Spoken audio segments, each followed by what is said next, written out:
Bienvenidos. Estamos en la página 73. Lo último que vimos fue el régimen de suplencias.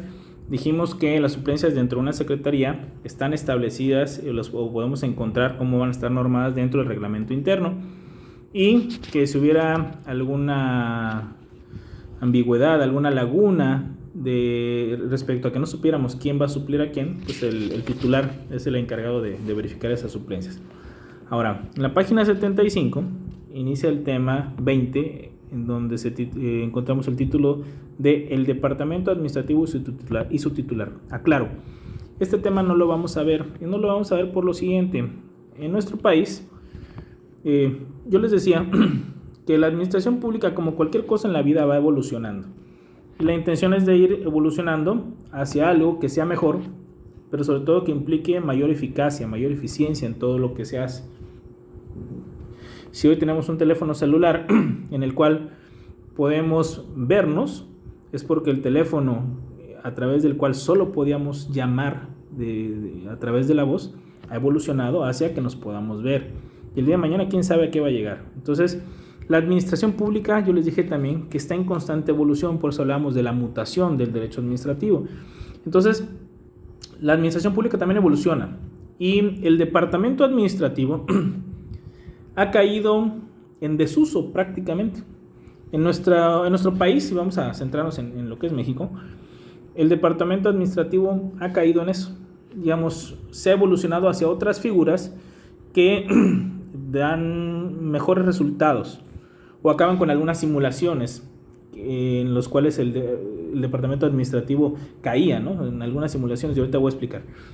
El último departamento administrativo que nosotros tuvimos fue el departamento del Distrito Federal. Hoy ni siquiera hablamos del Distrito Federal, ya es la Ciudad de México. Pero, ¿cómo funcionaba? Repito, este tema no lo vamos a ver, ni lo pienso evaluar. Léanlo, sí, porque es importante que sepamos un poquito más a fondo cómo funcionaba. Pero, repito, está cayendo o ha caído a nivel de nuestro país y en prácticamente el resto del mundo en desuso. ¿Cómo funcionaban los departamentos o cómo funcionaba el departamento administrativo o el departamento del Distrito Federal? Todos sabemos que un Distrito Federal es el lugar en donde van a radicar los tres poderes de la Unión: el Poder Ejecutivo, el Poder Legislativo y el Poder Judicial, es decir, donde va a tener su residencia el Presidente de la República, donde van a legislar los diputados federales y los senadores, y donde van a estar los ministros de la Suprema Corte de Justicia de la Nación. Es decir, el Distrito Federal es donde van a estar ubicados los tres poderes de la Unión, y obviamente los seres humanos que hacen que estos tres poderes funcionen precisamente. Ahora, bajo esta lógica, el presidente de la República tenía que vivir en el Distrito Federal. Repito, ya hoy no existe el Distrito Federal, lo que tenemos es la Ciudad de México. Quiero que nos hagamos una pregunta.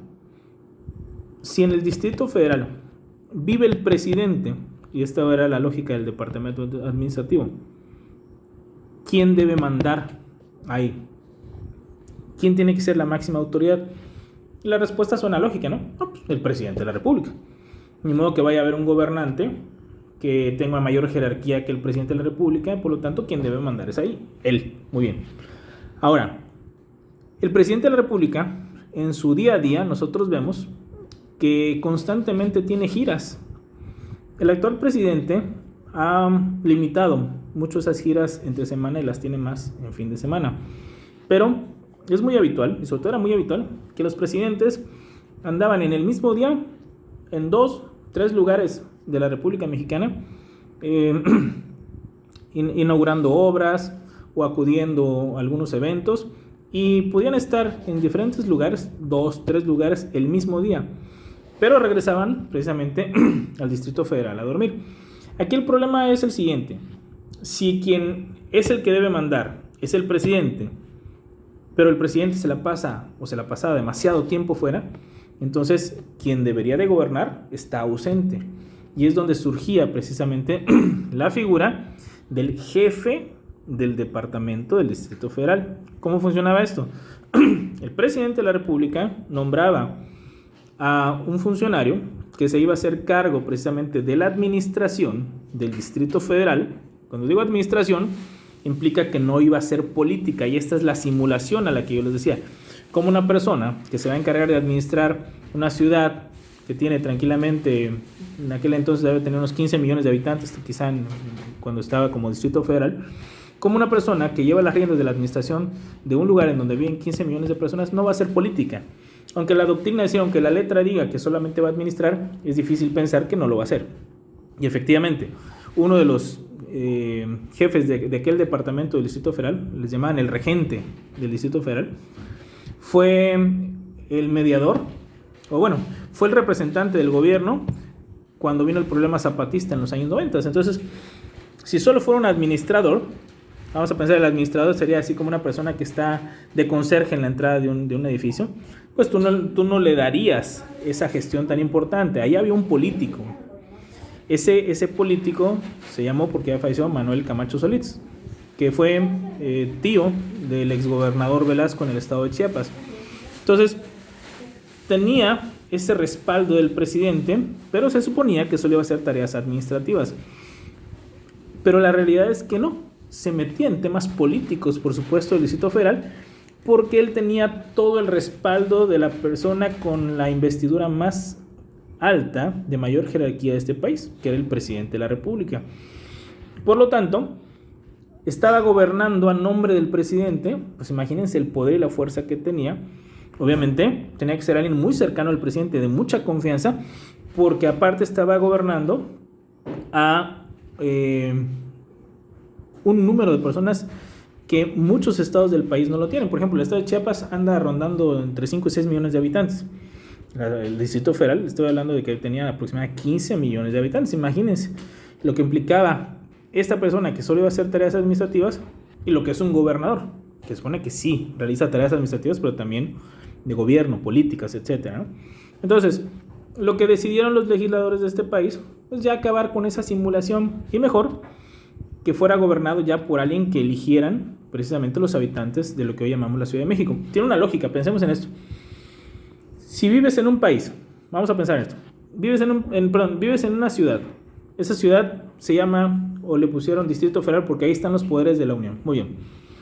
Tú votas por el presidente, pero no tienes la oportunidad de votar por quién va a gobernar directamente el lugar donde tú vives, porque aunque se supone que el presidente es el que está ahí para hacerlo, el presidente está en gira todo el tiempo. Entonces tú no ponías directamente al que realmente iba a estar trabajando en el día a día. Ese lo ponía el presidente. Entonces esa persona podía ser alguien que no te convenciera. Es más, tú pudiste haber votado no por el presidente, sino por otro, y quisieras que en tu ciudad gobernara a alguien que conozca los problemas de tu ciudad, porque recuerden que el presidente de la República no necesariamente tiene que ser de la Ciudad de México. Han habido presidentes de Michoacán, han habido presidentes de Oaxaca, han habido presidentes de Tabasco. Es decir, no tiene que ser la Ciudad de México y por lo tanto no necesariamente va a conocer la problemática de ahí. Entonces es cuando se concluye el tema del Distrito Federal y se da paso a la Ciudad de México. Jefe de gobierno.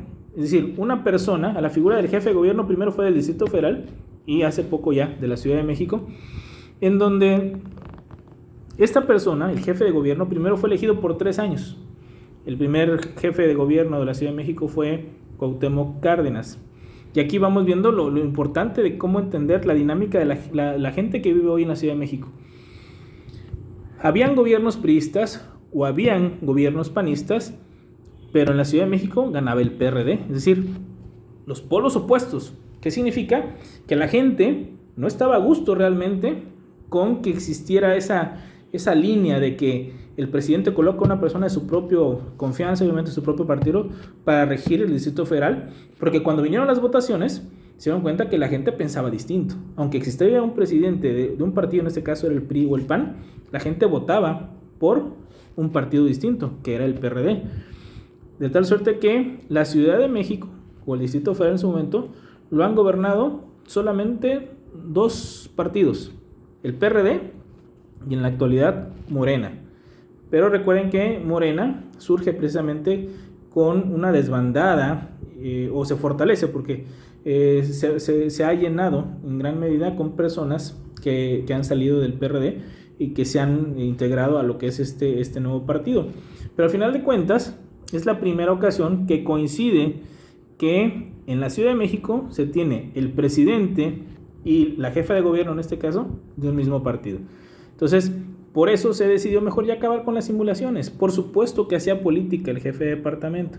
Entonces, dejan de lado la figura de jefe de departamento, que tiene como tarea única y principal administrar y no hacer política, y ya, pues mejor quitas esa simulación y pasamos a una figura que sí tiene permitido administrar, pero también tiene permitido hacer política, que es el jefe de gobierno de la Ciudad de México. Y la Ciudad de México también se pasó de ser el Distrito Federal a ya una entidad federativa, es decir, no se le puede considerar como gubernatura, pero ya es parte ya es una entidad federativa en donde vamos a ir encontrando que ya tiene su propio, apenas hace poco, su propia constitución, su propio, en este caso es una asamblea legislativa, pero es su órgano legislativo. Es decir, eso antes no existía porque se tomaban las decisiones directamente desde el presidente con la persona que estaba puesta por él para que hiciera cargo de la administración de un lugar tan grande. Entonces, el departamento administrativo hoy en México ha caído en desuso y los invito a que lean cómo funcionaba, cómo se utilizaba. Sin embargo, no pienso preguntarlo o evaluarlo, solamente quería que entendieran más o menos que era una figura para administrar, pero realmente se hacía política también. Para evitar esto, entonces mejor se acabaron las simulaciones y se pasó a la figura, el último departamento que tuvimos fue el Distrito Federal, a la figura de mejor un jefe de gobierno para esa ciudad tan grande como es la Ciudad de México. La página 78, en el punto 21, recuerden que este texto es la sexta edición, es un libro del 2011, habla de la Procuraduría General de la República y su titular. Aquí quiero aclarar, y lo hemos dicho ya en anteriores lecciones, en la actualidad la PGR, como se le conocía, ya no existe. Lo que tenemos es la Fiscalía General de la República.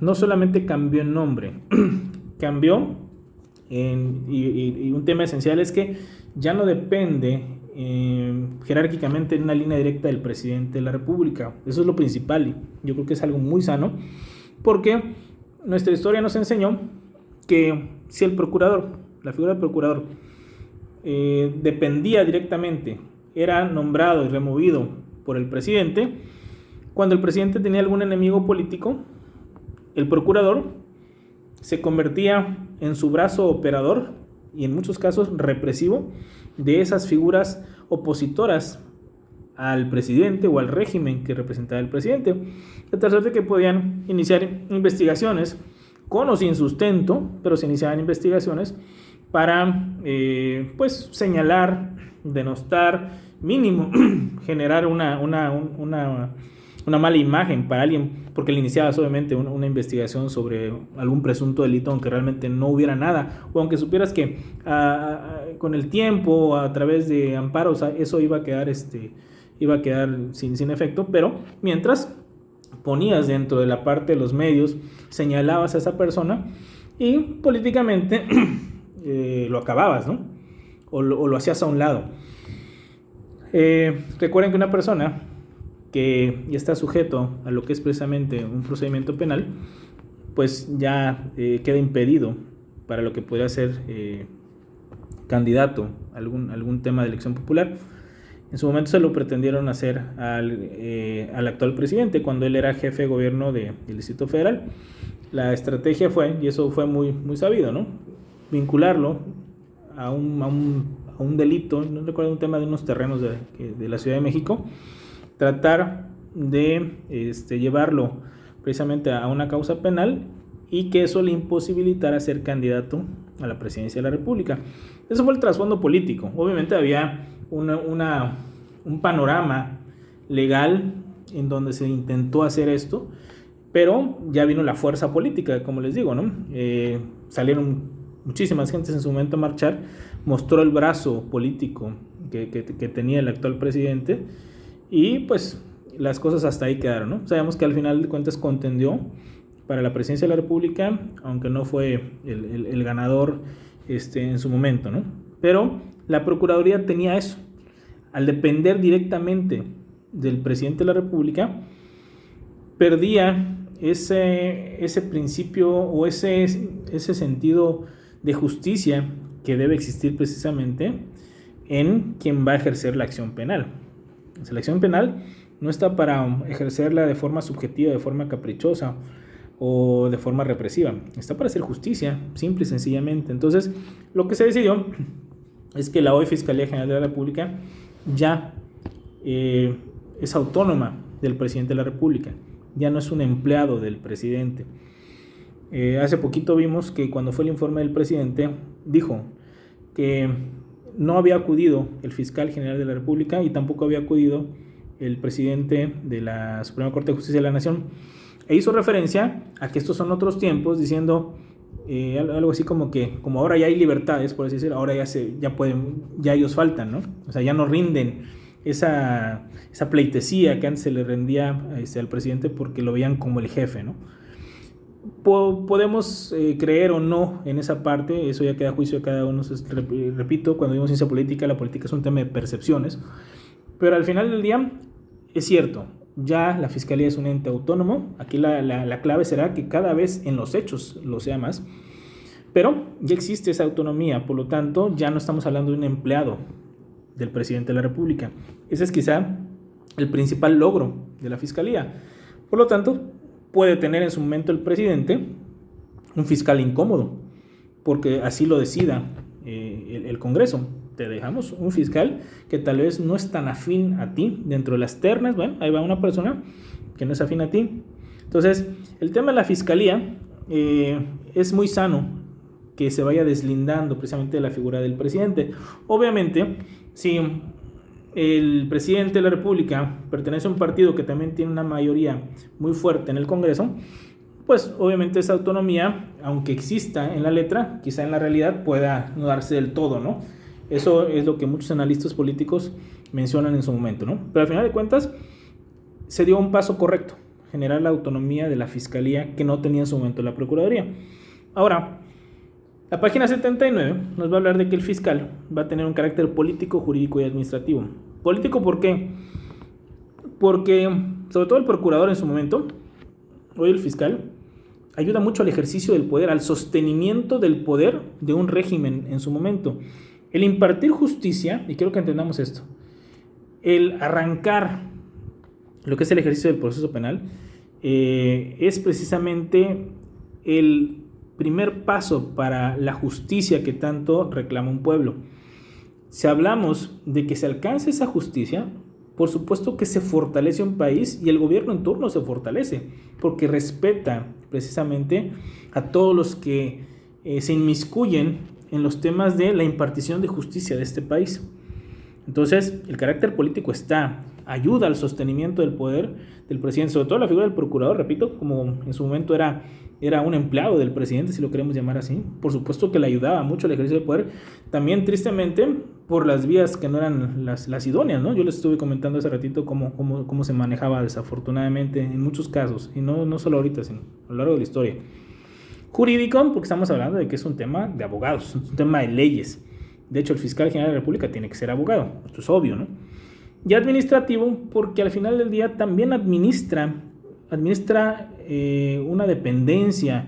Lo que es una administración puede ser algo tan común y corriente como pues, hay que pagar la luz de los edificios, hay que pagar papelería, hay que pagar los sueldos. Eso es administrar también. Es un tema jurídico, repito, porque es un tema de leyes, y es un tema político porque fortalece el ejercicio del poder dentro de un país, precisamente de todos los que viven o conviven en un gobierno, ¿no?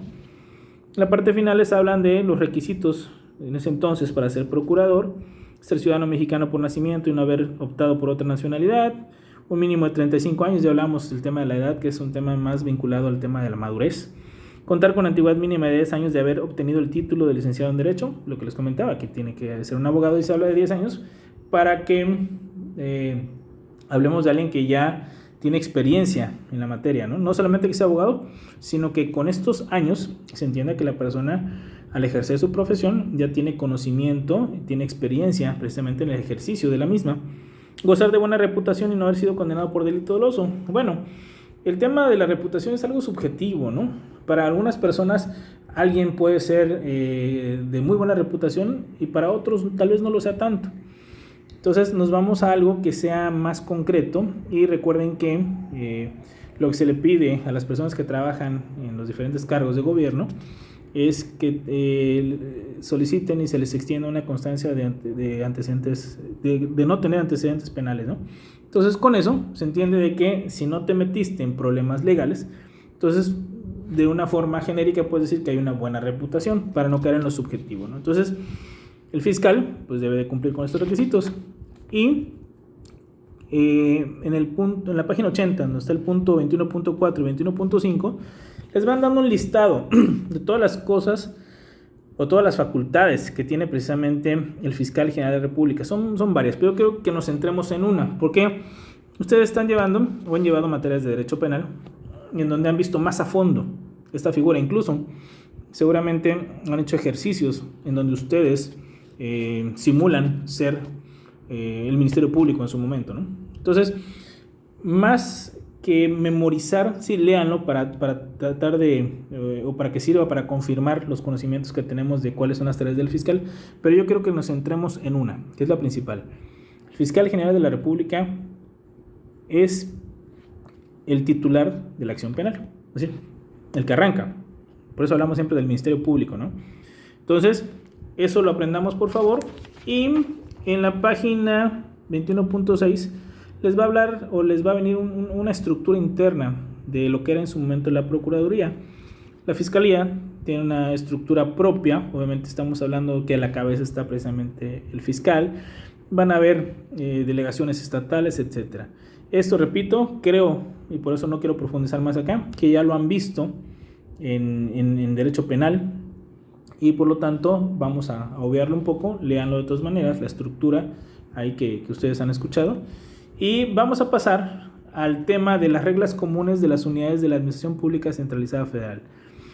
Como es algo extenso, quizá yo ahorita nada más dé un breve panorama y después vamos a ir viendo cada uno de los incisos que están en la página 83. Yo creo que entendamos lo siguiente.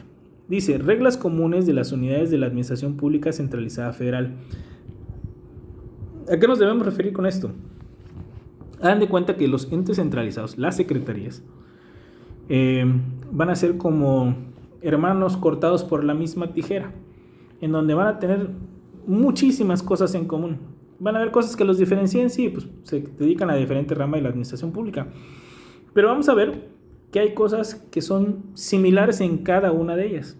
Por ejemplo, cómo solicitar presupuesto, cómo contratar trabajadores, las diferentes leyes en las que se va a sustentar precisamente el ejercicio de estos entes centralizados, los aspectos orgánicos estructurales. Si ustedes recuerdan, hablábamos de secretaría, subsecretaría, dirección general. Bueno, toda esa parte, por supuesto que tiene que haber un común denominador en cada una de estas dependencias, porque tienen a un jefe inmediato directo, que es el presidente de la República. Entonces, den de cuenta como que cortas con la misma tijera a estos entes. Ustedes ya hicieron un trabajo en donde entregaron el número de secretarías. Ya en el trabajo ahí les hice algunas anotaciones a los que tenían algunas que ya no existen, los nombres que se les dieron a las nuevas, incluso algunas, por ejemplo el tema de la Zagarpa, pues se modificó a Secretaría de Agricultura y Desarrollo Rural, pero hay algunas nuevas, ¿no?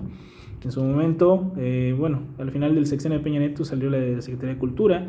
Ahorita la Secretaría de Seguridad Pública, pues nuevamente salió a la luz después de que había estado inmersa dentro de la Secretaría de Gobernación.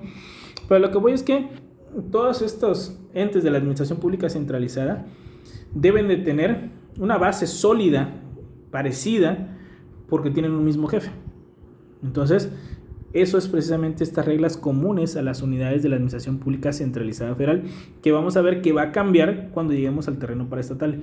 Pemex no va a ser igual a la Comisión Federal de Electricidad, no va a ser igual a la Administración Portuaria Integral de Puerto Madero. Aunque sean paraestatales las tres, van a tener sus cosas muy distintas entre unas y otras, aunque suenen parecidos, ¿no? Bueno, entonces, en la siguiente lección ya entraremos a fondo en cada uno de los incisos, lo explicaremos un poquito más y analizaremos también los órganos administrativos intermedios, que Quizá esto sea algo un poquito más novedoso o que quizá no habíamos escuchado tanto, lo explicaremos en la siguiente lección. Ya saben, cualquier duda que puedan tener sobre la materia, sobre algunos, no sé, yo he calificado y les he puesto las anotaciones ahí, pero si alguien tiene dudas también sobre sus trabajos, con gusto me lo hace llegar a través de lo que es el chat. Yo voy contestando todo lo que me preguntan, lo más pronto posible lo contesto y espero ir aclarando todas sus dudas.